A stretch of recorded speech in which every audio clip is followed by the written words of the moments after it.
Theatre से नीचे आने के बाद मैं सीधा निगम स्टेशन की तरफ गया। मेरे साथ हितेश और श्वेता भी थे। दामयान स्टेशन भी जरूरी था, लेकिन उससे पहले एक जरूरी काम करना था। मैंने निगम ग्रुप के लीडर को मार दिया था और उसका झंडा भी ले लिया था। अब जल्दी से उस खाली स्टेशन पर कब्जा करना जरूरी था। हितेश ने घबराकर पूछा, क्या हम 3 लोग ही काफी हैं? मैंने कहा, कोई लड़ाई नहीं होगी। मैं तय करूंगा कि उनसे क्या करना है। अगर उन्हें यूं ही छोड़ दिया तो वो खुद ही मारे जाएंगे। जो लोग अपने ग्रुप से अलग हो जाते हैं वो जल्दी ही दूसरे ग्रुप्स का शिकार बन जाते हैं, जैसे कि दानकुनी स्टेशन छोड़ने वाले लोग। लेकिन जब हम निगम स्टेशन पहुंचे तो वहां का नजारा बहुत ही डरावना था। वहां के लोग पहले ही किसी के हमले के शिकार हो चुके थे और सब कुछ बहुत बर्बाद था। कुछ लोग स्टेशन के पास खड़े थे, लेकिन हमें देखकर वो घबरा गए और जल्दी से दूसरे स्टेशन की ओर भाग गए। उनके पास बाइक थी, इसीलिए हम उनका पीछा नहीं कर पाए। ऐसा लग रहा था जैसे उन्हें पहले से ही पता था कि हम आने वाले हैं। सब कुछ थोड़ा अजीब लग रहा था। हितेश ने पूछा, ये लोग कौन थे? यहां क्या हुआ? मैंने कहा, मुझे नहीं पता। हितेश घबरा गया।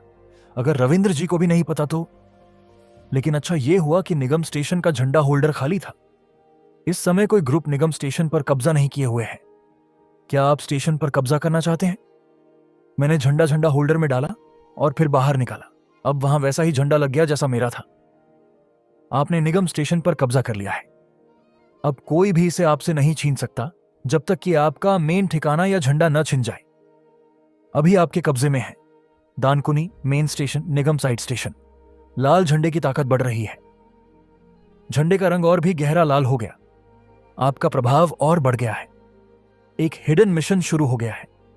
किंग्स जर्नी शुरू हो गया है। Hidden mission, Kings journey.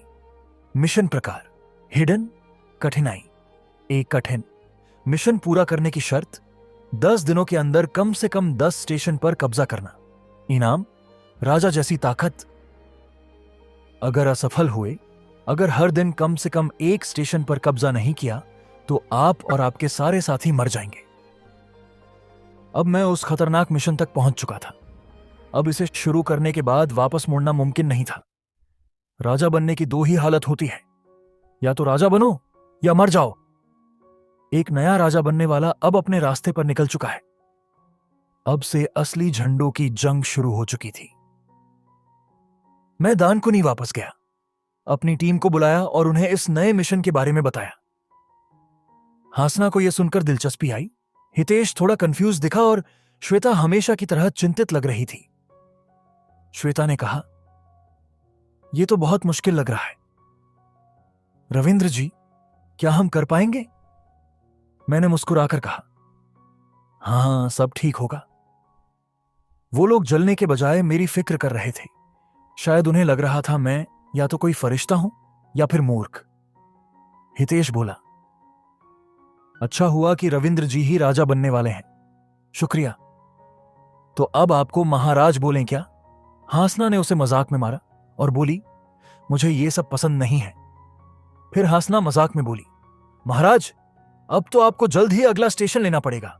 आपकी प्रजा की जान दांव पर है। मैंने सिर हिलाया। हमें पहले पता करना होगा कि हम पर हमला किसने किया था। मैं सीधे दामयान स्टेशन जाऊंगा। हासना जी और हितेश जी, आप दोनों मेरे साथ चलोगे? श्वेता ने हाथ उठाया। तो मैंने कहा, श्वेता जी आप यहीं रहेंगी। ओह, लेकिन मैं भी। उसकी आवाज सुनकर लग रहा था वो दुखी हो गई थी। शायद उसे लग रहा था कि वो किसी काम की नहीं है।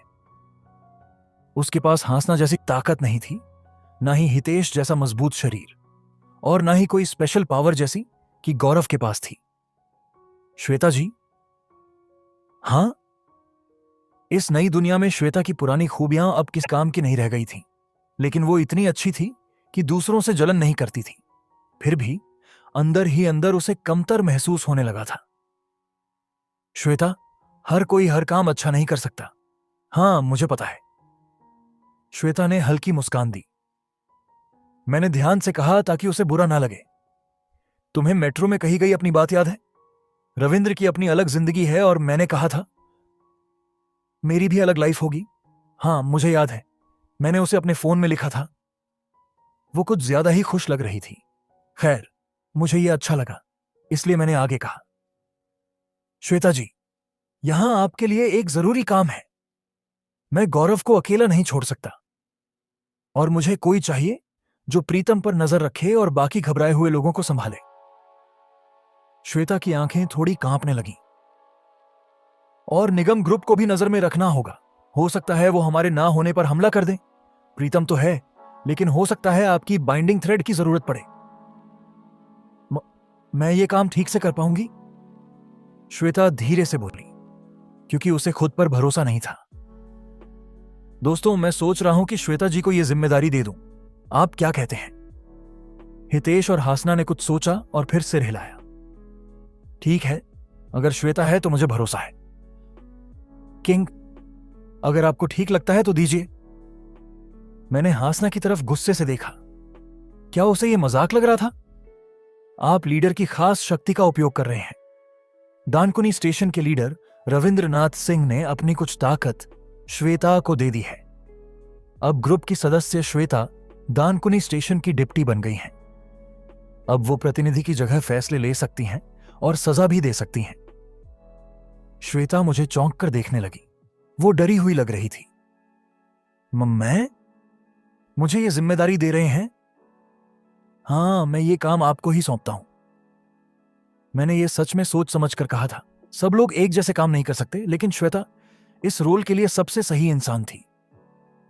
वो एचआर, ह्यूमन रिसोर्सेज में सबसे बेहतरीन थी। मैं पूरी कोशिश करूंगी। श्वेता ने झुककर सलाम किया और फिर सिर उठाया। उसकी आंखों में आंसू थे। हम अब ईस्ट साइड की सुरंग की तरफ बढ़े। हमें दामयन स्टेशन तक पहुंचने के लिए 3 स्टेशन पार करने थे। हमने बेहोश केसर को भी साथ लिया। सच कहूं तो उसे लेकर चलना मुश्किल था, लेकिन मुझे चेहरों की पहचान के लिए उसकी जरूरत थी। पीछे मुड़कर देखा तो दानकुनी स्टेशन से श्वेता की आवाज आई, सभी लोग इकट्ठा हो जाओ। जैसा मैंने सोचा था, श्वेता साइलेंटली काम में लग गई थी। लोग लाइन से खड़े थे और उन्हें काम सौंपा जा रहा था। पहरेदार तैनात हो चुके थे और सभी के काम तय कर दिए गए थे। कुछ मकान मालिकों ने उसकी बात नहीं मानी, लेकिन दानकुनी स्टेशन की डिप्टी श्वेता ने सजा दी है। किसी के कराहने की हल्की आवाज आई। क्या यह ठीक था? शायद हां। हासना ने मेरी तरफ देखा और कहा, अच्छा किया। मुझे लग रहा था श्वेता कुछ उदास थी। मैंने श्वेता जी को उनके इमोशंस के लिए नहीं चुना। मुझे यकीन था कि वो ये काम अच्छे से करेंगी। अच्छा, तो फिर मेरे लिए भी कुछ सोचिए जो मेरे लायक हो। क्यों नहीं एग्जीक्यूशनर, सजा देने वाली बन जाओ। रहने दो। हासना मुंह बना के दूसरी तरफ देखने लगी। जो उसने मजाक उड़ाया था, उसके बाद यही सही था। पर जो छत पर गुंडा था उसे छोड़ देंगे? ओह, तुम चंद्रशेखर की बात कर रही हो? हां, शायद वही नाम था। कोई बात नहीं, सब ठीक रहेगा। तुम उसे अच्छे से जानती हो क्या? वो, मैं थोड़ी देर सोचकर बोला, हासना जी, क्या आपका कोई छोटा भाई या बहन है? हां है। क्यों? भाई या बहन? भाई? कितना छोटा है? 1 साल छोटा। भाई होना कैसा लगता है? झंझट भरा। हमेशा मेरी बात काटता है और मम्मी की जगह मुझे ही उसे स्कूल ले जाना पड़ता था। हासना बोलते बोलते चुप हो गई। अब वो कहीं दूर शून्य में देख रही थी। फिर मैंने उससे पूछा, लेकिन अब तुम उसकी फिक्र कर रहे हो, है ना? हां, आखिर हम एक ही परिवार के हैं। मैं भी कुछ ऐसा ही महसूस करता हूं। क्या रविंद्र जी का भी कोई छोटा भाई है? नहीं, मैं चंद्रशेखर की बात कर रहा हूं। ओह। हासना ने मेरी तरफ देखा और सिर हिलाया। तो आपको वो पसंद है या नफरत करते हैं? मुझे उससे नफरत है। उसके कारण मैंने कई लोगों से झगड़ा किया है। शुरुआत में वेज ऑफ सर्वाइवल पढ़ने वाला मैं अकेला नहीं था। बहुत से लोग सिर्फ जिज्ञासा के कारण पहले 10 चैप्टर तक पढ़ते थे और करीब 12 लोग ऐसे थे जो 50वें चैप्टर तक पहुंचे। एक लड़का था जिसे नवीन पुष्कर बहुत पसंद था और मैं उससे हमेशा बहस करता था। अब सोचता हूं, क्या वो लोग अब भी जिंदा हैं? शायद जिन लोगों को मैं पकड़ने जा रहा हूं उनमें कोई वो भी हो। तुम दोनों तो बहुत अच्छे दोस्त बन गए हो लगता है, हितेश ने बीच में कहा, और तभी मुझे ध्यान आया कि मैं हासना के बहुत पास चल रहा था। हासना मुस्कुराकर बोली, क्या बात है सोल्जर भैया, जलन हो रही है क्या? हम, ऐसी बात नहीं है। सोचकर लगता है हितेश ने हाई स्कूल के बाद ही सीधा सेना ज्वाइन कर ली थी। मुझे उसकी स्थिति पर थोड़ा दुख हुआ। लगता है हम निगम डिप्टी स्टेशन पहुंच गए हैं। सामने स्टेशन का प्रवेश द्वार साफ दिखाई दे रहा था। हम सभी दीवार से चिपककर सावधानी से चारों तरफ देखने लगे, क्या पता कोई सैनिक छुपा हो। लेकिन ऐसा कुछ नहीं था। हासना ने धीरे से कहा, अजीब है, यहां कोई भी पहरेदार नहीं है। जब स्ट्रगल फॉर द फ्लैग जैसा गेम चल रहा हो और स्टेशन खाली हो, तो मतलब होता है कि किसी और ग्रुप ने इसे पहले ही अपने कब्जे में ले लिया है। यह समझते ही हम सीधे झंडे की तरफ बढ़े। इस स्टेशन पर पहले ही दामायन स्टेशन ने कब्जा कर लिया है। अगर आप इसे कब्जाना चाहते हैं तो दामायन स्टेशन का झंडा या उसका लीडर को हराना होगा। जैसा हमने सोचा था वैसा ही हुआ। तभी केसर का शरीर अजीब तरह से हिलने लगा। ऐसा लग रहा था जैसे उसे झटके आ रहे हों। मैंने उसके मुंह पर बंधा धागा हटा दिया और वह जोर से चिल्लाया, नहीं। अचानक क्या हुआ? निगम स्टेशन। उसके मुंह से लार निकल रही थी और वो घबराया हुआ बोल रहा था। मुझे कुछ शक हुआ और मैंने उसके कंधे पर हाथ रखा, और तभी किरदार केसर अब एक भटका हुआ व्यक्ति बन चुका है। यानी अब केसर का निगम ग्रुप से कोई संबंध नहीं रहा। हासना ने पूछा, क्या हो रहा है? लगता है निगम स्टेशन किसी और ने ले लिया है। क्या? अब सारी बातें साफ हो गईं। हां, जिन लोगों ने जानकारी लीक की थी उनका असली प्लान यही था, एक डबल चाल। उन्होंने जानबूझकर निगम ग्रुप को दानकुनी पर हमला करने भेजा ताकि जब उनकी फोर्स वहां फंसी हो, वो यहां दोनों स्टेशन पर कब्जा कर सके। जो लोग निगम स्टेशन पर दिखे थे, शायद वो भी इन्हीं में से थे। लेकिन उन्हें कैसे पता था कि हम जीतेंगे? उन्हें तो मेरे बारे में कुछ भी नहीं पता था। दानकुनी स्टेशन का असली लीडर तो, ओह हां, वही आदमी। क्या यही उनका मकसद था? अब मैं पूरी तरह समझ गया कि इस चाल के पीछे जो लोग थे वे जरूर। तभी हितेश ने कहा, लोग आ रहे हैं। निगम की सुरंग से एक ग्रुप हमारी तरफ बढ़ रहा था। उनके पास अच्छे और तेज हथियार थे। उनके पास जो चीजें थीं वो ज्यादातर सी ग्रेड या उससे ऊपर की लग रही थीं। इतनी ताकत के साथ उन्हें तैयार करना आसान नहीं था। ये ताकत यकीन से बाहर थी। जो आदमी ग्रुप के बीच में खड़ा था उसने सबसे पहले हमसे बात की। वो दुबला पतला था और उसके हाथों और गले में कई तरह की चीजें लटकी हुई थीं। अरे केसर जी, तुम तो बेकार का सामान उठा लाए हो। केसर डर के मारे कांपने लगे और मुंह से झाग निकलते ही बेहोश हो गए। मैं सोचने लगा, क्या यही आदमी है? एक्सक्लूसिव स्किल कैरेक्टर लिस्ट चालू हुआ। कुछ ही देर में हैरान कर देने वाले मैसेज सामने आए। इस आदमी की जानकारी कैरेक्टर लिस्ट में नहीं देखी जा सकती। यह आदमी कैरेक्टर लिस्ट में रजिस्टर्ड नहीं है। ओह, यह तो कुछ अलग ही मामला है। वो आदमी हमें देखने लगा। तो क्या कोई अपना नाम बताएगा या फिर? उसके साथ खड़े सारे लोग एक साथ हथियार निकालने लगे। मैंने जवाब देने के लिए एक कदम आगे बढ़ाया। हम लोग दानकुनी से हैं। दानकुनी? तभी हवा में चिंगारियां सी उड़ने लगीं।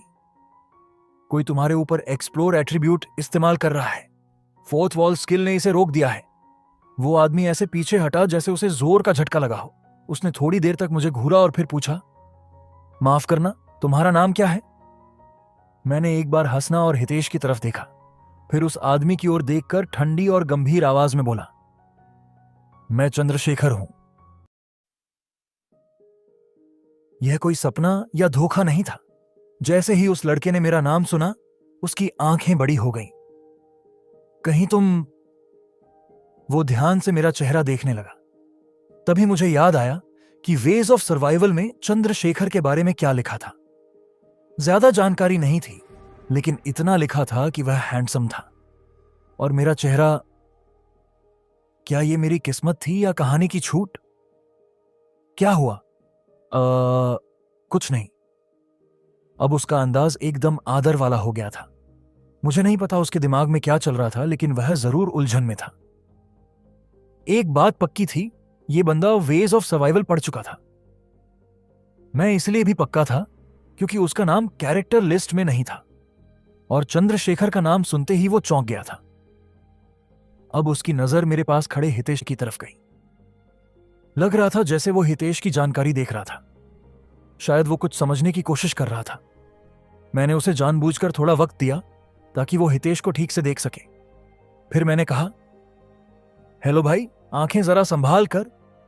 हाँ?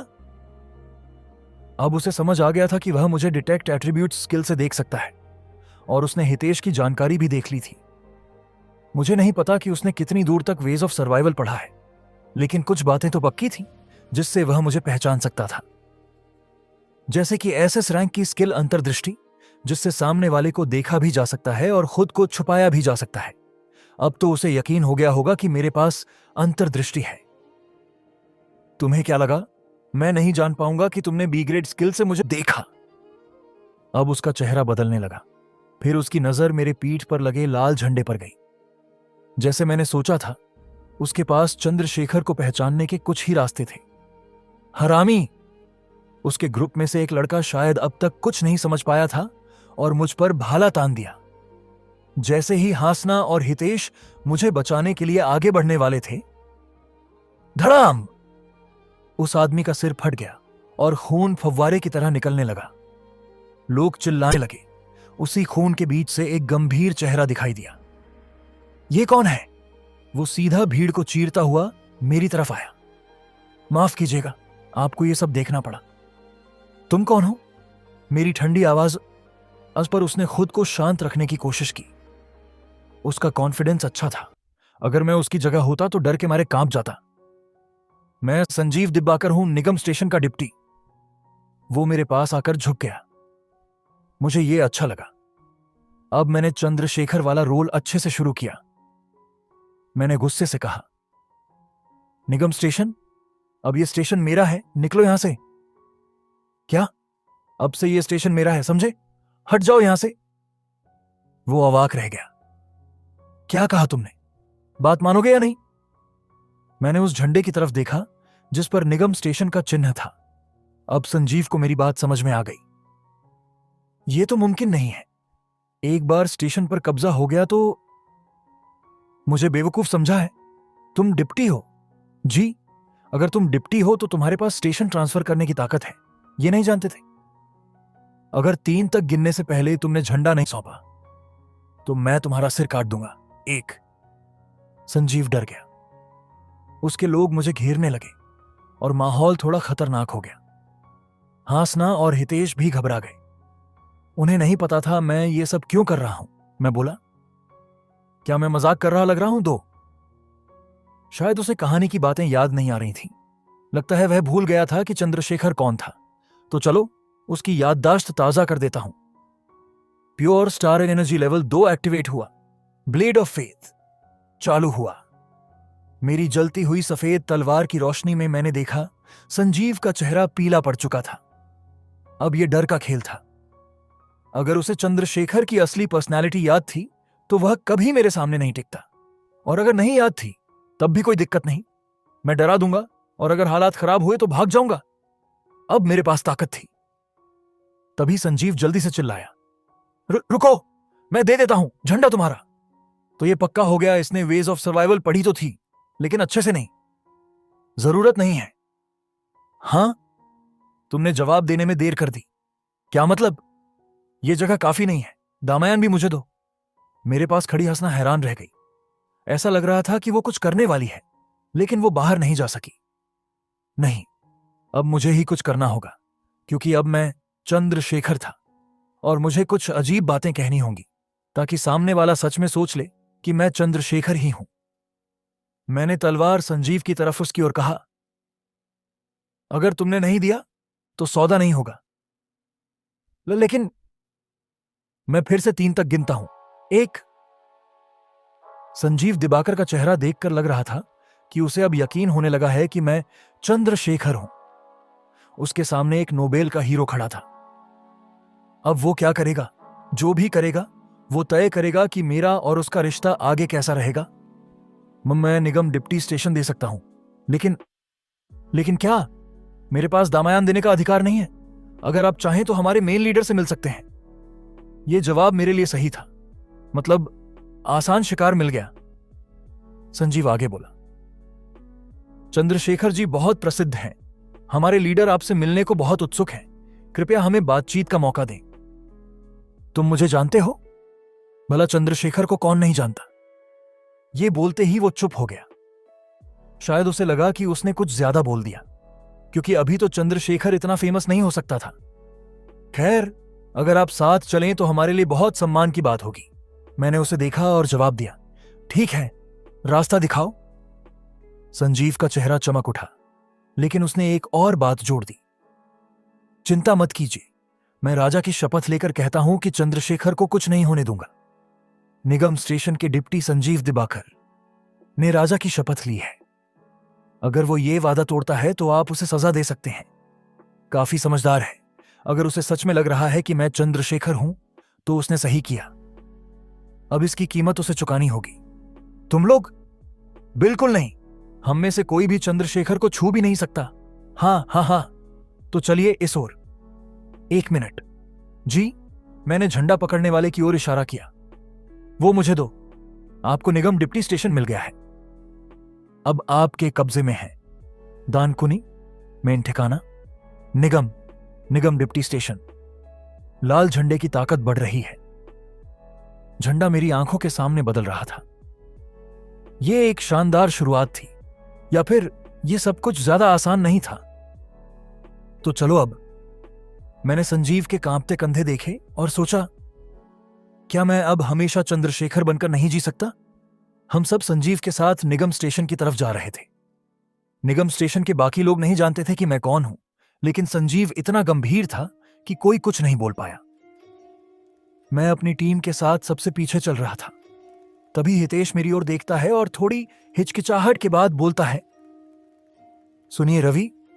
हासना ने तुरंत समझदारी दिखाई और हितेश के पेट में मुक्का मार दिया। उसके मुंह से सांस निकलने की आवाज आई और वो कराह उठा। हासना समझदार थी। उसे सिचुएशन का पूरा पता नहीं था, लेकिन वो माहौल को समझ गई। मैंने धीरे से उससे पूछा, तुम्हें बिना बताए सब समझ आ गया? हाँ, थोड़ा बहुत समझ गई। मैंने देखा कि हासना और हितेश मिलकर केसर को उठाकर ले जा रहे थे। इस समय सबसे जरूरी वही इंसान था। उस पर नजर रखना, ठीक है? हासना ने सिर हिलाया और अजीब सा इशारा किया। फिर वो मेरे सामने घुटनों के बल बैठ गई और जोर से बोली, हाँ चंद्रशेखर, जैसा आप कहेंगे मैं वैसा ही करूंगी। जो कोई भी देखता उसे लगता जैसे कोई पुराने जमाने का सीन चल रहा हो, जैसे कोई योद्धा राजा की सेवा में हो। मजेदार बात यह थी कि चौंका हुआ हितेश भी ऐसा ही करने लगा। मैं भी आपकी बात मानूंगा। आगे खड़ा संजीव ये सुनकर हैरान रह गया। यह थोड़ा अजीब था, लेकिन असर अच्छा हुआ। अगर मैं उसके दिमाग को पढ़ पाता तो वो शायद सोच रहा होता, यह जरूर चंद्रशेखर है। संजीव ने मेरी तरफ देखा और फिर जल्दी से नजरें फेर लीं। ऐसा ही महसूस होता है जब कोई कहानी का हीरो बनता है। कुछ देर बाद हम निगम स्टेशन पहुंच गए। यह ग्रुप काफी मजबूत लग रहा था, क्योंकि प्लेटफॉर्म पर बहुत लोग थे। कुछ लोगों के पास हथियार थे, लेकिन ज्यादातर खाली हाथ थे। शायद ये लोग दूसरे स्टेशनों से आए थे और अपना ग्रुप खो चुके थे। जल्दी चलो। ठीक है, जा रहा हूं। कुछ लोग दामयान के लोगों की निगरानी में चूहों को मार रहे थे या मरे हुए राक्षसों के शरीर काटकर हथियार बना रहे थे। ऐसे लोग गुलाम जैसे बन गए थे। यह नजारा पुराने राजाओं के जमाने जैसा लग रहा था। हासना को यह सब देखकर बुरा लगा। यह कोई असली राज्य थोड़ी है। मैंने कहा, घबराओ मत, यहीं रुको और देखो क्या हो रहा है। ठीक है। मैंने चारों तरफ नजर दौड़ाई ताकि कोई और खतरा हो तो उसे जल्दी पहचान सकूं। दामयान स्टेशन असली कहानी में बहुत जरूरी था। अगर मुझे सही याद है तो इसका लीडर एक कमजोर और अयोग्य आदमी था। लेकिन अगर भविष्य जानने वाले लोग ने दखल दिया हो तो कहानी बदल गई होगी। मैंने संजीव की पीठ की तरफ देखा। अब मेरे मन में 2 सवाल थे। एक, क्या संजीव के पास भी अपनी कहानी का टेक्स्ट वर्जन है? 2, कितने फॉर्च्यून ट्रेलर हैं? और एक तीसरा सवाल भी था। 3, क्या उनके पास भी मेरी जैसी ताकतें हैं? शायद नहीं। अगर होती तो वो भी कैरेक्टर लिस्ट इस्तेमाल करता, डिटेक्ट एट्रीब्यूट्स नहीं। और जब मैंने उसका नाम कैरेक्टर लिस्ट में देखा तो उसमें 4th वॉल जैसी कोई चीज नहीं थी। मतलब वो गौरव जैसा केस है। मैंने 3000 से ज्यादा चैप्टर पढ़े हैं।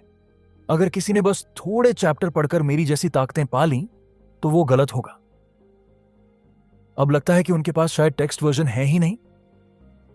वैसे ये संजीव इतनी देर से अपने फोन में क्या देख रहा है? वो ध्यान से मोबाइल स्क्रीन पर कुछ पढ़ रहा था। 5,000 कॉइन चुस्ती बढ़ाने में लगाए गए हैं। चुस्ती लेवल 20 से बढ़कर 30 हो गया है। अब तुम्हारे शरीर में जबरदस्त चुस्ती आ गई है। मैं संजीव दिबाकर के पास चुपचाप भूत की तरह गया। क्या देख रहे हो इतने ध्यान से? हाँ, कुछ नहीं। उसने जल्दी से अपना मोबाइल छुपा लिया। बस एक झलक मिली, लेकिन मैंने स्क्रीन देख ली। पीली इंटरफेस थी और जाने पहचाने चैट बबल्स दिखे। मुझे कुछ अजीब लगा। अगर मेरी आंखें सही थीं तो वो एक चैट रूम था। इंटरनेट, वो भी यहां। इंटरनेट, ये तो मुमकिन ही नहीं था। मिशन शुरू होते ही सीहुहाता चैनल्स के एक्टिव होने की वजह से पूरे दिल्ली शहर में इंटरनेट बंद कर दिया गया था। अरे रुको, ये तो दामायण स्टेशन है ना? ओह हां, तो क्या यहां इंटरनेट चल सकता है? संजीव ने मुझे थोड़ी घबराई हुई नजरों से देखा और बोला, माफ कीजिए चंद्रशेखर जी। क्या हुआ? हम पहुंच गए हैं। अंदर लीडर आपका इंतजार कर रहे हैं। मैंने देखा कि प्लेटफॉर्म के बीच में एक टेंट लगा हुआ था। वहां कुछ सामान भी रखा था। चलो चलते हैं। संजीव ने सिर झुकाया और मुझे अंदर ले गया। टेंट बाहर से मामूली लग रहा था, लेकिन अंदर से बहुत शानदार था। अंदर लाल कारपेट था। एक ऐसा बिस्तर था जैसे किसी 5 स्टार होटल से लाया गया हो। एक मीटिंग टेबल और एक छोटा कंप्यूटर टेबल भी रखा था। सबसे अजीब बात यह थी कि एक लड़का इंटरनेट चला रहा था। उसका चेहरा गौरव से थोड़ा ही बड़ा लग रहा था। आंखों के नीचे काले घेरे थे और वो पजामा पहनकर कुर्सी पर बैठा था। वो अपने हाथों में गहरा नीला झंडा कसकर पकड़े था। कमाल है, ये लड़का किंग्स रोड का आधा सफर पार कर चुका था। खास स्किल कैरेक्टर लिस्ट एक्टिव हो गई है। कैरेक्टर की जानकारी: नाम देवनाथ हाड़ा, उम्र 17 साल, स्पॉन्सर शैडो, खास पहचान royal invalid hero, skills internet चलाना लेवल 5, कमेंट्स को बदलना लेवल 3, कीबोर्ड से हमला लेवल 3, ज्यादा खाने वाला लेवल 6, आवाजों को रोकना लेवल 2, कमजोरी किसी को ध्यान में ना आना लेवल 2, शरीर की ताकत 10, शक्ति 10, फुर्ती 19, मैजिक पावर 26, पूरा आंकलन। यह लड़का रॉयल इनवैलिड टाइप का सबसे ज्यादा ताकतवर है। इसकी इंटरनेट स्किल सीहुहाता चैनलों की मदद से डिवाइस से जुड़ जाती है। यह लोगों की सोच को बदलने में माहिर है, लेकिन इसका मन कमजोर है। इसका स्पॉन्सर इसकी हालत से खुश नहीं है। अभी ये किसी हिप्नोटिज्म के असर में है। मुझे याद आ गया, यही था दामायण का राजा। शायद ये लड़का आगे चलकर शैडो किंग बन जाएगा। बेचारा लड़का इंटरनेट पर कमेंट्स के जवाब देने में ही लगा हुआ था। इंटरनेट पर लोग क्या बोल रहे थे? क्या यह सच है कि दिल्ली पूरी तरह बंद हो गया है? अब मुंबई की जमीन की कीमतें गिरेंगी, अमीर लोग रो रहे होंगे। नहीं नहीं, सिर्फ दिल्ली ही नहीं, नेपाल, श्रीलंका जैसे जगह भी अब डोम में फंसे हैं। क्या दिल्ली को वापस लेने की कोई योजना है? सुना था कल से कुछ शुरू हुआ है। अब तो सबके पास ताकतें आ गई हैं। अब ये कोई सपना नहीं लगता। जब से राक्षस आए, ये कहानी एकदम फैंटेसी जैसी बन गई। इंटरनेट की स्क्रीन जानी पहचानी लग रही थी, लेकिन अब कुछ अजीब सी भी थी। मुझे एक बार फिर एहसास हुआ कि यह सब सच में हो रहा है। डोम के बाहर बहुत से लोग अब भी सच्चाई से अनजान हैं। देवनाथ ने फिर टाइप करना शुरू किया। तुम लोगों ने भविष्यवक्ता का नाम सुना है? मुझे नहीं पता वो कौन है, लेकिन वो कहते हैं कि उन्हें इस हालात की सच्चाई पता है। कैरेक्टर देवनाथ ने कमेंट्स मैनिपुलेशन लेवल 3 एक्टिव किया। जैसे ही स्किल एक्टिव हुई, एक ही कमेंट के नीचे कई जवाब आने लगे। इस पर कौन यकीन करेगा? पहले तो मैं भी नहीं करता था, लेकिन हाल ही में जो भविष्यवाणी मैंने देखी थी वो पूरी हो गई। सच में। सच में? वो कहां रहते हैं? पता भेजो यार। वो कमेंट बहुत तेजी से इंटरनेट पर फैल गया। यह देखकर हैरानी हुई कि लोग इतनी जल्दी इस ताकत का इस्तेमाल करने लगे।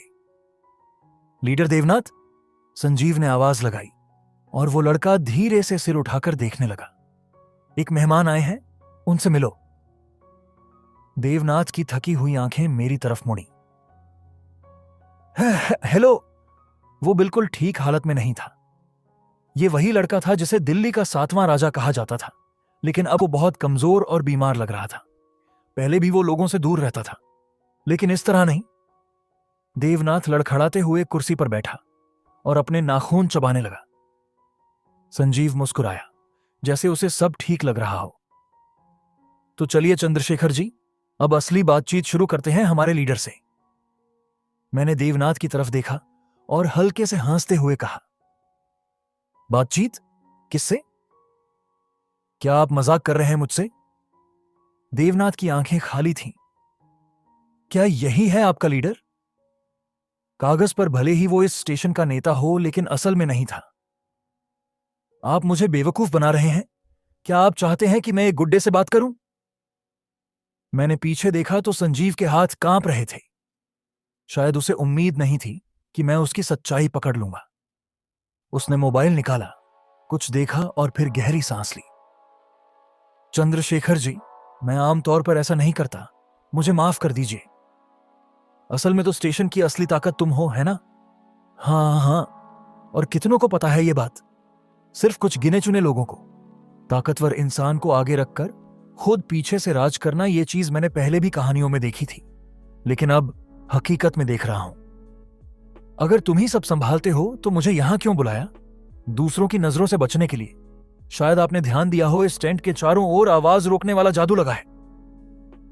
मुझे पहले से थोड़ा शक था। असल में यह देवनाथ की खास ताकत भी थी।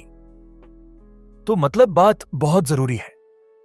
बिल्कुल सही चंद्रशेखर जी, ये बात आपके लिए और हमारे लिए बहुत जरूरी है। हमारे लिए? संजीव ने गहरी सांस ली और बोला, मैं एक भविष्यवक्ता हूं, यानी जो भविष्य देख सकता है, और हम जैसे कई और लोग भी हैं। अब असली जानकारी सामने आ रही थी। मैं चुपचाप आगे सुनता रहा। चंद्रशेखर जी, आपको नहीं पता कि हम आज कितने खुश हैं। मैं और मेरे साथी इस दिन का बहुत समय से इंतजार कर रहे थे, जब आप जीतेंगे। मैं थोड़ा हैरान था, क्योंकि वो अब अजीब बातें करने लगा था। हमें आपकी खास शक्ति के बारे में पता है, वो चमत्कार जो आपको मरने के बाद फिर से जीने और समय में पीछे जाने की ताकत देता है। यह शक्ति सिर्फ आपको मिली है।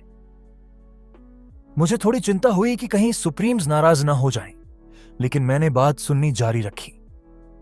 शायद आपने कई बार जिंदगी दोहराई है। आपने बहुत खतरनाक दुश्मनों से लड़ाई की, अकेले सब कुछ सहा, लोगों को बचाने की कोशिश की। हम आपकी हिम्मत और बलिदान को सलाम करते हैं। यह आदमी बहुत बढ़िया चापलूसी कर रहा था। अगर असली चंद्रशेखर ये बातें सुन लेता तो शायद रो पड़ता। मैं सोच रहा था कि जब वो अगली बार उदास होगा तो उसे ये सब जरूर बताऊंगा। लेकिन चंद्रशेखर जी, आपको तो अपनी पिछली जिंदगियों से यह समझ जाना चाहिए था कि चाहे आपके पास कितनी भी बड़ी ताकत क्यों ना हो, आप अकेले आने वाली मुसीबतों से नहीं निपट सकते। और वो सही कह रहा था। इस बार सब कुछ अलग होगा, क्योंकि हम आपके साथ हैं। हम भविष्यवक्ता हैं जिन्हें एक खास ताकत मिली है, और हमें आपकी मदद करने के लिए भेजा गया है। ओह, ये तो दिलचस्प है, संजीव हल्की मुस्कान के साथ बोला। आप सोच रहे होंगे कि ये लोग जो पहले कभी नहीं दिखे, अब अचानक क्यों आ गए। थोड़ा अजीब लग सकता है, लेकिन हम चाहते हैं कि आप हम पर भरोसा करें। हमें इस दिन के बारे में 10 साल पहले ही एक संकेत मिल गया था। संकेत? जी हां, हमारे बीच एक गुप्त संदेश है जो सिर्फ भविष्यवक्ताओं को पता है। उसमें आपका नाम है और आपको एक जिंदा कहानी की तरह बताया गया है। वो संदेश पूरे अतीत और आने वाले समय की जानकारी रखता है। रुको, क्या वही था वो रहस्य? आपको अभी भी विश्वास नहीं हो रहा होगा, लेकिन हमें पहले से पता था कि आप हितेश को अपने साथ जोड़ेंगे। वो अभी आपके साथ नहीं है, लेकिन आपके पास नवीन और एडमिरल जिया जरूर होंगे। लेकिन सिर्फ इतना काफी नहीं है। उस संकेत के अनुसार, मैंने अपनी घबराहट छिपाते हुए पूछा, वो संकेत क्या है? दुर्भाग्य से असली दस्तावेज खराब हो चुका है, लेकिन चिंता मत कीजिए, हम सबको उसका थोड़ा थोड़ा हिस्सा याद है। उन टुकड़ों की मदद से हम आपके साथ सही रास्ते पर चलने के लिए तैयार हैं। ओह, अगर आप पहले जैसी जिंदगी जीते रहे तो चंद्रशेखर जी, आप फिर से मारे जाएंगे, लेकिन इस बार हम आपके साथ हैं। संजीव बातों को घुमा घुमा कर बोल रहा था। मैंने आंखें बंद करते हुए कहा, ठीक है, समझ गया। संजीव अचानक चुप हो गया। शायद उसे डर था कि मैं झूठ पकड़ लूंगा। हालांकि मेरे पास झूठ पकड़ने वाली ताकत नहीं थी, लेकिन अगर होती भी तो भी उसका झूठ नहीं पकड़ा जाता, क्योंकि वो बात आधी सच्ची और आधी झूठी थी। इसी वजह से मुझे उस पर और शक हुआ। यह तो हैरानी की बात है। सच में मैं चौंक गया। इतनी जल्दी ऐसा जाल बुन लेना, इंसानों की सोच सच में गजब होती है। तुम्हारा नाम संजीव है? जी चंद्रशेखर जी। अगर मैं खुद वेज ऑफ सर्वाइवल नाम की कहानी लिखता तो शायद ऐसा ही कुछ होता, जहां बार बार मरने वाले हीरो को बचाने के लिए रीडर बाहर की दुनिया से आ जाए। यह तो असली कहानी से भी ज्यादा मजेदार लग रहा था। लेकिन अब बस बहुत हुआ। अब घुमा फिरा के मत बोलो, सीधी बात करो। तुम लोगों ने भविष्य देखा है, तो अब तुम करना क्या चाहते हो? संजीव बोला, हम आपसे अलायंस करना चाहते हैं। वैसे ये नाम की अलायंस होगी, असल में तो हम आपकी लीडरशिप में रहेंगे। ये तो बड़ा मजेदार बंदा है। आखिर इसका मकसद यही था, हीरो की टीम में शामिल होकर आगे बढ़ना। अच्छा, तो अलायंस करना चाहते हो? हां, दिलचस्प बात है। तो इसका मतलब? मैंने मेज पर उंगलियां थपथपाई। लेकिन तुमने शुरुआत गलत की है। क्या मतलब? मैं ऐसे लोगों से कैसे गठबंधन कर सकता हूं जिनके बारे में मुझे कुछ पता ही नहीं? अगर तुम्हें मेरे साथ आना है तो सबसे पहले अपनी पहचान तो बतानी चाहिए थी ना। मैंने तो पहले ही। मैं कुर्सी से उठा और कमरे के नरम बिस्तर पर बैठ गया। फिर पैर मोड़कर बोला, घुटनों के बल बैठो। क्या? बैठो। संजीव थोड़ी देर के लिए घबरा गया, फिर अपनी भावनाएं छुपाते हुए धीरे धीरे जमीन पर बैठ गया। जैसे ही उसके घुटने जमीन से लगे, मैंने पूछा, अपनी ताकत बताओ। मुझे पहले से ही शक था कि इसमें कोई हिप्नोटिज्म वाली शक्ति है, लेकिन मुझे पूरा यकीन करना था। संजीव ने मेरी तरफ थोड़ा सोचते हुए देखा। उसके दिमाग में यह चल रहा होगा, चंद्रशेखर मेरी जानकारी देख सकते हैं, तो फिर मुझसे पूछ क्यों रहे हैं? थोड़ी देर सोचने के बाद उसने कहा, मेरी शक्ति है हिप्नोटाइज करना। जैसा मुझे लगा था यही शक्ति थी। अच्छा। मेरी बात पर संजीव थोड़ा राहत महसूस करने लगा। उसे लगा जैसे कोई टेस्ट पास कर लिया। बस यही? क्या? संजीव की आंखों में हलचल थी। एक और बात है। मैंने कहा, बताओ ना। नौवां। संजीव ने शर्म से सिर झुका लिया। मैं 9वां था जो नीचे उतरा। ओह, तो ये लड़का 9वां था। रुको, फिर कुल कितने लोग थे? 9वां व्यक्ति जो उतरा। ऐसी खासियत मैंने पहली बार सुनी है। हां, आपने पहले नहीं सुनी होगी। हम भविष्य बताने वालों ने भी इसे पहली बार देखा है। यह लड़का बहाना बना रहा था। मुझे उसे थोड़ा छेड़ने का मन हुआ, लेकिन यह अजीब है। अगर तुम्हें सच में कोई भविष्यवाणी मिली थी तो तुम्हें भविष्यवक्ता कहा जाना चाहिए था ना। उतरने वाला जैसा नाम क्यों है? वो भविष्यवाणी की किताब, वो। संजीव हकलाने लगा। उसे झूठ पकड़ने वाली मेरी शक्ति से बचने की कोशिश करते देखना मजेदार लग रहा था। मैं देखना चाहता था कि यह कितना सच बोल सकता है। आखिर में संजीव ने आंखें बंद कर लीं। जब मैंने भविष्यवाणी की किताब पढ़ी तो मैं बीच में ही रुक गया। तुमने पढ़ना क्यों छोड़ दिया? क्योंकि उस किताब की बातें बहुत मुश्किल और गहरी हैं। तो तुम ही थे जो 9वें नंबर पर उतरे? हां, मुझे नहीं लगता कि यह मेरे किसी काम आएगा। नहीं, मैं आपकी मदद जरूर कर सकता हूं। संजीव डरते हुए बेमतलब की बातें करता रहा और बार बार अपना मोबाइल ऑन ऑफ करता रहा। तुम बार बार फोन क्यों छू रहे हो? माफ कीजिए, मुझे फोन की आदत है। असल में वो बाकी उतरने वालों से सलाह लेने की कोशिश कर रहा था, लेकिन ज्यादा देर तक नहीं कर पाया। क्या तुम इंटरनेट पर जा रहे हो? हां, यह मेरी शक्ति है, एकांतवासी की ताकत। संजीव की बात सुनकर मैंने देवनाथ की ओर देखा। वो लड़का जैसे किसी नशे में था और अपनी नाखून चबा रहा था। वो था शैडो किंग, जिसके पास जानकारी को बदलने की ताकत थी। ऐसा लड़का भविष्यवक्ताओं के अधीन नहीं रह सकता। अगर भविष्यवक्ता इस तरह कहानी में घुसते गए तो असली कहानी बिगड़ जाएगी और मेरी सारी योजना बेकार हो जाएगी। इससे पहले कि कुछ गलत हो, मुझे इन्हें रोकना होगा। क्या बाकी भविष्यवक्ताओं के पास भी उतरने वाली यही खासियत है? हां, कुल कितने लोग हैं? संजीव थोड़ा रुका, फिर बोला, मेरी जानकारी के मुताबिक कुल 48 लोग हैं। 48 लोग? ये तो मेरी सोच से कम निकले। अगर अध्याय 1200 को सिर्फ एक बार देखा गया और अध्याय 100 को 10 बार, तो मुझे लगा था कि कम से कम 100 लोग तो होंगे। संजीव की बातों से मेरी जिज्ञासा दूर हो गई। मुझे पता है कि पहले और भी भविष्यवक्ता थे, लेकिन शायद उनमें से ज्यादातर पहले मिशन में ही मर गए। क्या वो लोग भविष्य जानते थे फिर भी मर गए? हां, हमें भविष्यवाणी तो मिली थी, लेकिन हमें हाल ही में पता चला कि वो असली थी। अब मुझे थोड़ा समझ आने लगा। शायद जब मिशन शुरू हुआ था तो बहुत से लोगों को यकीन नहीं हुआ कि एक 10 साल पुराना नॉवेल सच हो जाएगा। शायद उन्हें कहानी भी ठीक से याद नहीं थी। मैं सोचने लगा कि संजीव कैसे बच गया। वो तो उन पहले लोगों में से था जिसने पढ़ना बंद किया था, फिर भी वो जिंदा है। मैं तो बस किस्मत से बच गया। मेरे पास एक और भविष्यवक्ता था, वरना मैं मर जाता। एक और भविष्यवक्ता उसी जगह? वो संजीव कुछ बोलने ही वाला था कि जमीन हल्के से हिलने लगी। साउंड ब्लॉक होने के बावजूद कंपन महसूस हुआ। हम दोनों फौरन टेंट से बाहर भागे। धड़ाम! मुझे लगा कोई नया मिशन शुरू हो गया है, लेकिन ऐसा कुछ नहीं था। वहां 2 लोग आमने सामने खड़े थे, एक लड़का और एक लड़की। लड़के को मैं नहीं जानता था, लेकिन लड़की को देखा तो तुम कोई खास किरदार भी नहीं हो और मुझे धक्का देने की कोशिश कर रहे हो? क्या बकवास कर रहा है गधे? हां, वो थी हासना। क्या गधा? तू बदतमीज औरत! लड़के ने अपनी पीठ से एक बहुत बड़ी तलवार निकाली। उसकी ताकत हासना जितनी ही लग रही थी, लेकिन फिर भी वह कमजोर था। हासना की चालें बहुत तेज और खतरनाक थीं। जैसे ही लड़के ने हमला किया, हासना की तलवार हवा में लहराई।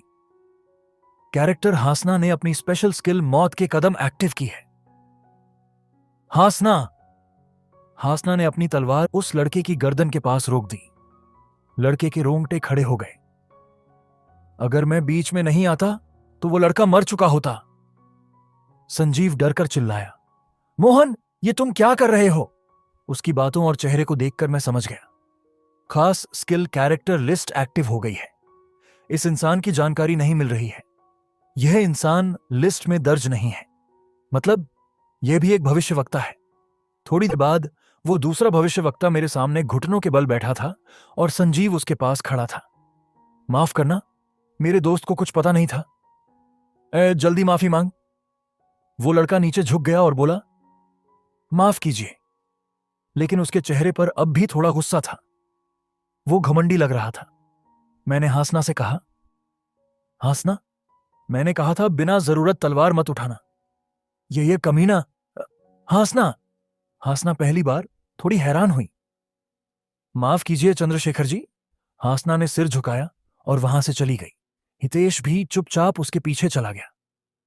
मुझे पता था कि हासना कभी किसी पर बिना वजह हमला नहीं करती, लेकिन इस हालत में कहीं जाना बहुत खतरनाक था। वो आदमी मेरी तरफ देखकर बोला, क्या आप सच में चंद्रशेखर जी हैं? हां, क्या तुम भी एक भविष्यवक्ता हो? हां। उसके चेहरे पर उलझन साफ दिख रही थी। उसने मुझे, हासना और हितेश को देखा, फिर संजीव की तरफ देखा और बोला, माफ कीजिए चंद्रशेखर जी, मुझे थोड़ी देर के लिए आपसे दूर जाना पड़ेगा। देवनाथ, जरा बाहर आओ, मुझसे बात करनी है। वो टेंट से बाहर चला गया और संजीव ने झुककर मुझसे कहा, मैं ज्यादा देर तक इंतजार नहीं करवाऊंगा।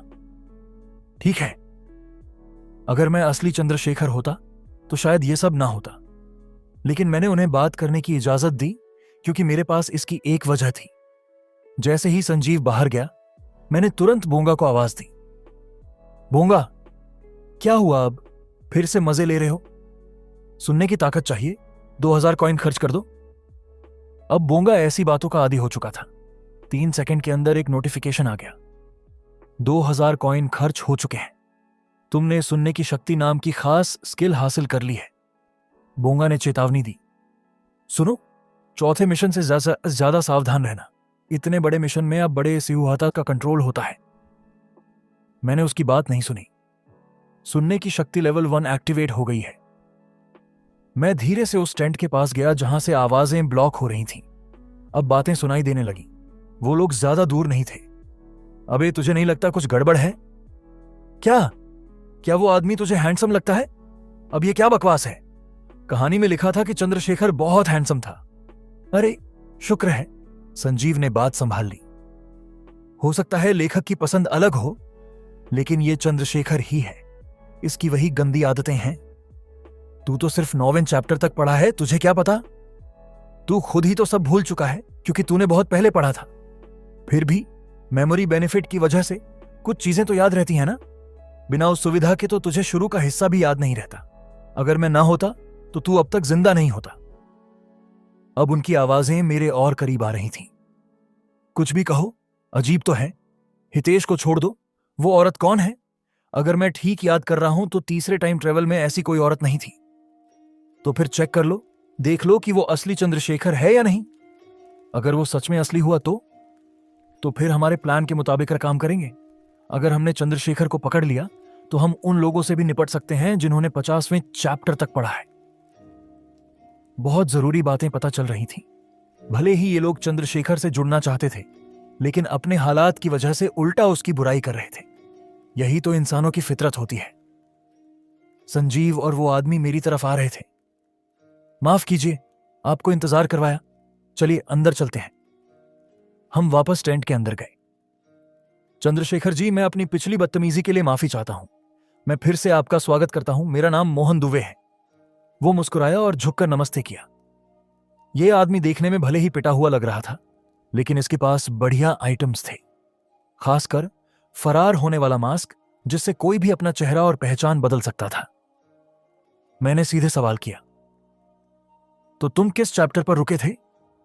मोहन ने संजीव की तरफ देखा, जैसे कुछ इशारा कर रहा हो। मैं 1079वें नंबर पर रुका था। 1079वां? अगर चैप्टर 1200 पर सिर्फ एक व्यू था और चैप्टर 1200 पर 10, तो यह बंदा आखिरी तक पढ़ने वालों में से था। शायद यही वो इंसान था जिसने पहले मिशन में संजीव की मदद की थी। मैं, एक भविष्यवक्ता के रूप में जिसने पूरी किताब पढ़ी है, आपसे मिलकर बहुत सम्मानित महसूस कर रहा हूं चंद्रशेखर जी। लेकिन क्या मैं आपसे कुछ सवाल पूछ सकता हूं? सवाल? कौन सा सवाल? वो चंद्रशेखर के बारे में। क्या तुम्हें शक है कि मैं असली चंद्रशेखर नहीं हूं? नहीं, ऐसा नहीं है। मेरी तीखी नजरों से उसका चेहरा लाल हो गया। पूछो, क्या जो पूछना है वो पूछो। थोड़ा कंफ्यूज होकर मोहन ने सिर हिलाया। तो माफ कीजिएगा, मैं पूछता हूं। इन लोगों को ठीक से बेवकूफ बनाने के लिए मुझे कुछ बातें ध्यान में रखनी थी। मेरे हिसाब से तीसरी बार जब चंद्रशेखर ने समय में वापसी की थी, तब उसने नवीन पुष्करस को अपना साथी बनाया था। लेकिन अब तुम्हारे साथ तो कोई अजीब सी औरत है, नवीन नहीं है। मैंने सोचा वो जिया है, लेकिन वो इतनी छोटी नहीं लगती। और फिर मैंने तुम्हें उसे किसी और नाम से बुलाते सुना था। उसकी याददाश्त और नजरें बहुत तेज थीं। जैसा उसने कहा, अब ये दुनिया पहले जैसी नहीं रही। अब मुझे इसे अपने तरीके से बदलना था। अगर तुम ये पूछ रहे हो कि नवीन अब मेरे साथ क्यों नहीं है, तो इसका जवाब आसान है। इस बार के टाइम ट्रैवल किया में नवीन मौजूद ही नहीं है। क्या मतलब, क्या वो मर गया? हां। कुछ देर के लिए सबके चेहरे पर हैरानी छा गई। फिर मोहन बोला, नहीं, लेकिन कैसे? नवीन को मारा किसने? एब्सोल्यूट इविल नवीन। अब सबके मुंह खुले रह गए थे। और अब मैंने आखिरी बात कही, उसे मारा था तुम्हारे जैसे ही एक भविष्यवक्ता ने। हमारे जैसे एक और भविष्य जानने वाला? हां, शुरू में तो मुझे समझ ही नहीं आया कि वो भी एक भविष्यवक्ता है, लेकिन अब लगता है कि वो भी ऐसा ही है। उसे भी तुम्हारी तरह भविष्य की जानकारी है। फिर क्या हुआ? लगता है उसे तुमसे भी ज्यादा चीजें पता है। उसने नवीन को मार दिया और शुरू में ही कई हिडन मिशन पूरे कर लिए। इसी वजह से मेरी योजना गड़बड़ा गई। ऐसा कोई इंसान है? हां, और वो इंसान तो तुम्हारे सामने ही खड़ा है। वो तो मेरी पहचान इस्तेमाल करके घूम रहा है। पिछली बार जब मैं उससे मिला था तो वो मरने की हालत में था, लेकिन अब भी शायद दानकुनी के पास एक्टिव है। षड्यंत्रकारी नाम की सुप्रीम तुम्हारी हिम्मत की तारीफ कर रही है। दानकुनी? क्या तुम उसी की बात कर रहे हो? मोहन चौंक गया और उसने मोबाइल निकालकर कुछ टाइप करना शुरू कर दिया। शायद वो बाकी भविष्यवक्ता को खबर दे रहा था। मोहन ने मुझसे कुछ और सवाल पूछे और मैंने छोटे छोटे जवाब दिए। तो बात यह है, ओह, इसका मतलब तीसरी बार की टाइमलाइन बदल गई थी। तुम सच में चंद्रशेखर हो। मोहन बहुत ज्यादा प्रभावित हुआ। इसलिए तुम्हें वो लड़की मिली, न कि नवीन। वो लड़की नवीन की जगह ले सकती है। उसने तो मुझे एक ही बार में हरा दिया। असल में सबसे बड़ी बात थी उनकी गलतफहमी। मोहन थोड़ी देर सोचकर बोला, लेकिन चंद्रशेखर की बात सुनकर मुझे लग रहा है कि मुझे पता है नवीन को किसने मारा। तुम्हें सच में पता है? हाँ, और एक बात पहले ही बता देता हूं, सभी भविष्यवक्ता एक टीम में नहीं है। मैं पहले से ही जानता था कि यह बात सामने आएगी, क्योंकि अगर 48 लोग भविष्य जानते हैं तो उनमें से कुछ गलत सोच भी रख सकते हैं। कुछ लोग खुद को 12 प्रेरित कहते हैं। उन्हें लगता है कि वही लोग असली रहस्य जानते हैं और वे दुनिया को बदल सकते हैं। 12 लोग ये वही गिनती है जिन्होंने वेज ऑफ सर्वाइवल का 50वां चैप्टर तक पढ़ा था। वे तुमसे अलग क्यों हैं? क्योंकि उन्होंने हमसे ज्यादा पढ़ा है। मैं सही था। अभी तक 11 प्रेरित सामने आ चुके हैं और मुझे लगता है कि जिससे चंद्रशेखर जी मिले थे वो आखिरी 12वां प्रेरित है। ये लोग काफी समझदार थे, इसलिए मिशन में जल्दी ढल गए और उन्होंने मुझे गलत समझ लिया, जो मेरे लिए फायदेमंद था। लेकिन अगर सोचा जाए तो उन 12 में से एक तो मैं ही हूं। क्या तुम्हें उन प्रेरितों से कोई दिक्कत है? सच कहूं तो हां, वो लोग उस जानकारी का इस्तेमाल दुनिया को बचाने के लिए नहीं, बल्कि खुद की ताकत बढ़ाने के लिए करना चाहते हैं। यह सुनकर मुझे थोड़ा अजीब महसूस हुआ। वो अपनी फायदों के लिए काम करते हैं, ना कि दुनिया बचाने के लिए। वो 10 बुरे लोगों जैसे हैं। 10 बुरे लोग। इसीलिए मैं आपसे एक निवेदन करना चाहता हूं, चंद्रशेखर जी, आप हमारा लीडर बनिए, उन्हें रोकिए। अब असली बात सामने आई थी। सच कहूं तो मुझे नहीं लगा था कि भविष्यवक्ताओं के आपसी झगड़ों की वजह से उन्हें मेरी जरूरत होगी। मैं थोड़ी देर चुप रहा, फिर बोला, ठीक है, मैं मानता हूं, हम एक टीम बनाएंगे। सच में? लेकिन मेरी एक शर्त है। संजीव और मोहन थोड़ा घबरा गए। पहले मुझे निगम स्टेशन चाहिए। हाँ, निगम स्टेशन? क्या तुमने उसे कब्जे में नहीं लिया? ओह, मतलब दानकुनी का टारगेट स्टेशन। मोहन को कुछ याद आया। असल में यही इस साझेदारी की सबसे जरूरी बात थी। Struggle for the flag game में मेरा मिशन निगम स्टेशन को कब्जे में लेना था। अगर मैं ये स्टेशन नहीं ले पाया तो चौथा मिशन पूरा नहीं कर पाऊंगा और मैं और मेरी टीम मर जाएंगे। तभी संजीव का चेहरा थोड़ा गंभीर हो गया। माफ कीजिएगा चंद्रशेखर जी, लेकिन यह थोड़ा मुश्किल है। क्यों? निगम स्टेशन हमारे ग्रुप के पास नहीं है। क्या तुम्हारे पास नहीं? यह बात अजीब लगी, क्योंकि दामायण पास में ही था। संजीव ने धीरे से कहा, टायरेंट किंग ने उस स्टेशन को कब्जे में ले लिया है। टायरेंट किंग, यह नाम सुनते ही मैं डर गया। वो पहले ही राजा बन गया। दिल्ली के 7 राजाओं में से एक टायरेंट किंग। वो चंद्रशेखर जितना ही खतरनाक था। उसे राजा बनने में तो कुछ दिन लगने चाहिए थे ना। वो तो दामायण स्टेशन से शुरू हुआ था और अब यहां तक आ गया। संजीव मेरी नजरों से बचने लगा। असल में कुछ भविष्य वक्ताओं ने गलती कर दी और उसकी ताकत अचानक बहुत बढ़ गई। उसने कुछ भविष्य वक्ताओं को पकड़ लिया और स्टेशन पर कब्जा कर लिया। उस वक्त हम 53 भविष्य वक्ता थे। अब इनकी बातों पर भरोसा थोड़ा कम हो गया। सच कहूं तो मुझे भी शुरुआत में कहानी ठीक से समझ नहीं आती थी। फिर मैं इन लोगों से उम्मीद क्यों कर रहा था? चिंता मत करिए, हम एक बहुत ताकतवर हथियार बना रहे हैं टायरेंट किंग को खत्म करने के लिए। सिर्फ टायरेंट किंग के लिए नहीं, बल्कि उन 12 प्रेरितों के लिए भी। मोहन ने हां में सिर हिलाया। शायद चंद्रशेखर जी को ठीक से नहीं पता होगा। हमने इन रहस्यों को समझने के लिए बहुत मेहनत की है। लेकिन सच ये था कि मुझे सब पता था। मैं जानता था कि इन लोगों को अकेला नहीं छोड़ा जा सकता। मुझे कुछ करने की जरूरत थी, इससे पहले कि ये लोग कहानी बिगाड़ दें। अच्छा है, जल्दी ही तुम्हें वो हथियार देखने का मौका मिलेगा। हथियार देखने का? कल प्रॉफिट्स की रात होगी जिसमें 12 खास लोगों को छोड़कर बाकी सब आएंगे। अगर आप चाहें तो। मोहन ने उम्मीद भरी नजरों से मेरी ओर देखा। चंद्रशेखर जी, मैं चाहता हूं कि आप हमारे साथ चलें। बातचीत के बाद मैं, हासना और हितेश संजीव द्वारा दिए गए कमरे में इकट्ठा हुए। मैंने दानकुनी स्टेशन के झंडे की ओर देखा। दोपहर में निगम डिप्टी और एस स्टेशनों के जुड़ने से हमारा झंडा नेवी रंग में बदल गया। आपने नेवी झंडे का फायदा उठाया है।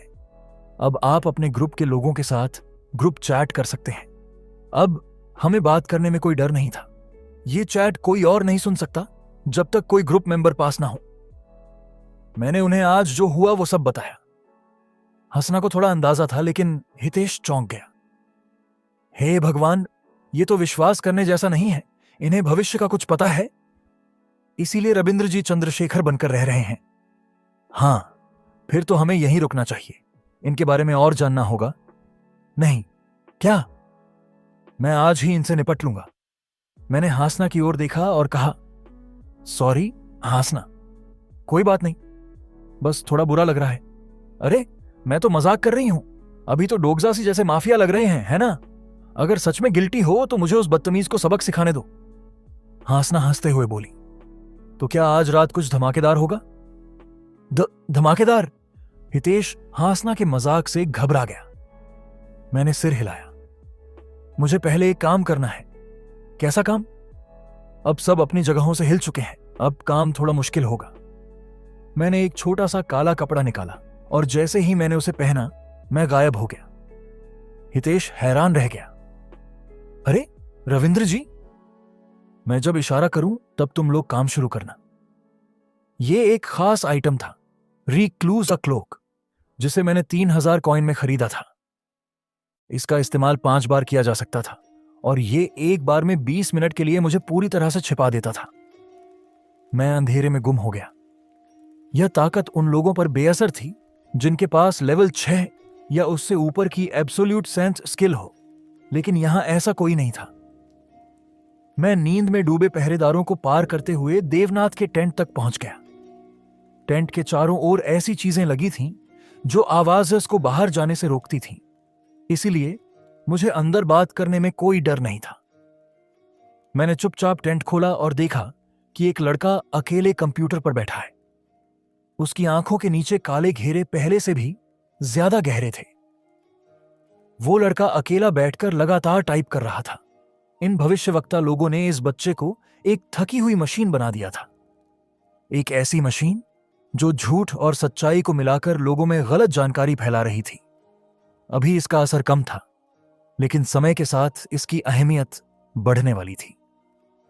मैं चुपचाप उसके पीछे गया और उसका मुंह पकड़ लिया। देवनाथ घबरा गया और हाथ पैर मारने लगा, लेकिन मेरी ताकत इतनी ज्यादा थी कि वो खुद को छुड़ा ही नहीं सका। मैंने अपनी जेब में हाथ डाला और वह दवा निकाली जो दिमाग को जगाने के लिए थी। ये वही दवा थी जो मैंने रिक्लूसिस क्लोक के साथ खरीदी थी। इसकी कीमत पूरे 3000 कॉइन्स थी। थोड़ा पछतावा तो हुआ, लेकिन अगर मैं 3000 कॉइन्स में शैडो किंग को पा सकता था तो यह फायदे का सौदा था। दवा देने के कुछ देर बाद देवनाथ की आंखें बदलने लगी। उस पर जो हिप्नोसिस का असर था वो कम हो गया और अब उसका दिमाग फिर से सोचने लगा। तुम। हिप्नोसिस का मतलब यह नहीं था कि उसे सब कुछ भूल गया था। उसके दिमाग में अब भी डरावनी यादें घूम रही थीं। जैसे ही हिप्नोसिस का असर हटने लगा, उसके पीछे जो ताकत थी उसने हल्का दखल देना शुरू किया। देवनाथ के पीछे की ताकत सामने आ गई है। शैडो किंग नाम की सुप्रीम ने आपका धन्यवाद किया है। आपको 500 कॉइन्स दिए गए हैं। देवनाथ ने झंडा पकड़े पकड़े एक कदम पीछे लिया। मैंने जानबूझकर पीछे हटते हुए कहा, डर मत हो, मैं झंडा छीनने नहीं आया हूं। वाह, तुम समझदार हो, तुम खुद ही समझ सकते हो। अगर मुझे तुम्हें नुकसान पहुंचाना होता तो मैं हिप्नोसिस हटाता ही नहीं। तो मैं तुम्हारा दोस्त बनना चाहता हूं। देवनाथ की आंखें डगमगाईं। मैं थोड़ी देर चुप रहा, जब तक उसका दिमाग थोड़ा शांत न हो जाए, लेकिन वो कुछ कह नहीं पा रहा था। तभी मुझे याद आया उसे बोलने में दिक्कत थी। क्या तुम्हें सीधे बोलने में परेशानी होती है? अगर ठीक लगे तो हम ऐसे बात कर सकते हैं। देवनाथ ने अपने फोन को देखा और कुछ बड़बड़ाया। देवनाथ ने आपके फोन पर इंटरनेट पावर लेवल 5 का इस्तेमाल किया। अब आप पूरे दिल्ली डोम में इंटरनेट चला सकते हैं जब तक देवनाथ की सोच में रुकावट ना आए। थोड़ी देर बाद फोन के चैट में देवनाथ का नाम दिखा। तुम कौन हो? मैं तुम्हें ढूंढ रहा था। संजीव ने भी यही कहा था। शायद हां। मैं वो लड़का डर के मारे ज्यादा कुछ टाइप नहीं कर पाया। मुझे उसी पल समझ में आ गया, अभी इस बच्चे को मनाना आसान नहीं होगा। 10 दिन से भी ज्यादा दर्द सहने के बाद उसका मन अंदर से बहुत टूट चुका है। मैं समझता हूं तुम्हें डर और उलझन हो रही है। देवनाथ बहुत परेशान है। बकवास मत करो। मैं बाकी लोगों से अलग हूं। मुझे तुम पर यकीन नहीं है। क्या तुम्हें भविष्यवक्ता से नफरत नहीं है? देवनाथ की आंखों में गुस्सा और दर्द भर आया। यह हिप्नोसिस का असर था। अगर तुम कहो तो मैं उन्हें खत्म कर सकता हूं। पर तुम भी तो प्रॉफिट हो। उन्हें नहीं होना चाहिए। वो कहानी में दखल दे रहे हैं। देवनाथ ने हैरानी से मुझे देखा और फिर फोन पर टाइप किया। तुम मुझसे क्या चाहते हो? आखिर में तुम भी मेरी ताकत का ही इस्तेमाल करोगे? मैंने ऊपर देखा और धीरे से बोला, नहीं, असल में बात इससे बिल्कुल उल्टी है। मैंने देवनाथ की आंखों में देखकर कहा, तुम्हें कुछ भी नहीं करना है। अब उन लोगों का टाइम खत्म हो चुका है। सब कुछ कल खत्म हो जाएगा। है? जब सब खत्म हो जाए तो एक बोतल पीऊंगा। हां, तुमने उस आदमी की आंखें देखी? अंतर्दृष्टि मुझे घूर रही थी। ऐसा लगा जैसे दिल ही बंद हो जाएगा। हाँ हाँ, जो बंदा प्रोलॉग में ही उतर गया था, उसे अंतरराष्ट्रीय के बारे में कैसे पता? उनकी बातें बहुत मजेदार लग रही थीं। मैं और सुनना चाहता था। यार, बाकी भविष्यवक्ता अब भी मुझ पर शक कर रहे हैं। मैं उन्हें कैसे समझाऊं? वो कह रहे हैं कि मैं दानकुनी जाऊं। फोन दे, मैं बात कर लेता हूं। वैसे भी। अरे, मोहन ने कीबोर्ड पर टाइप करना चाहा, लेकिन उसका चेहरा अचानक सख्त हो गया। इंटरनेट बंद क्यों हो गया? वो लड़का फिर सो गया क्या? जाकर देख जरा। मोहन टेंट से बाहर निकल ही रहा था कि किसी चीज से टकरा गया। तभी उसने हाथ आगे बढ़ाया। ये क्या? आ मोहन जमीन पर गिर गया और जोर से चिल्लाया। मैंने अपना गुप्त लबादा उतारा और स्वॉर्ड ऑफ फेथ अपने हाथ में ले ली। चंद्रशेखर, तुम ये क्या कर रहे हो?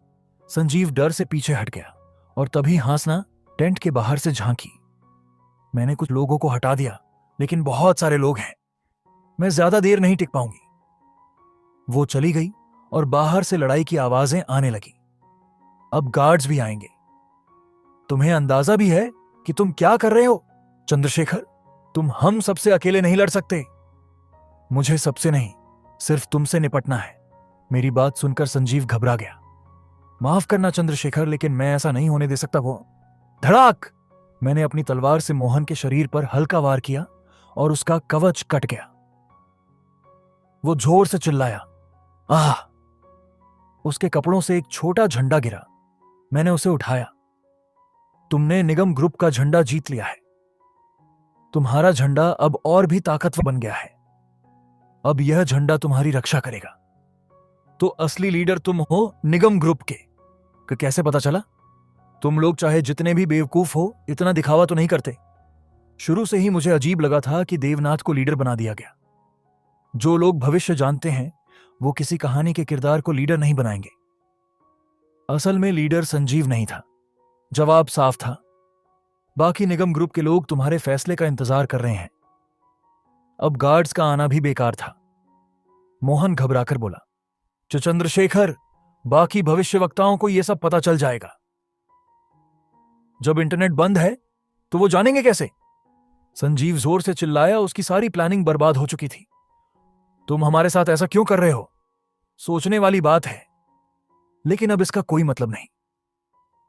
भले ही मैं असली चंद्रशेखर हूं, फिर भी मैं तुम जैसे लोगों से दोस्ती नहीं करता।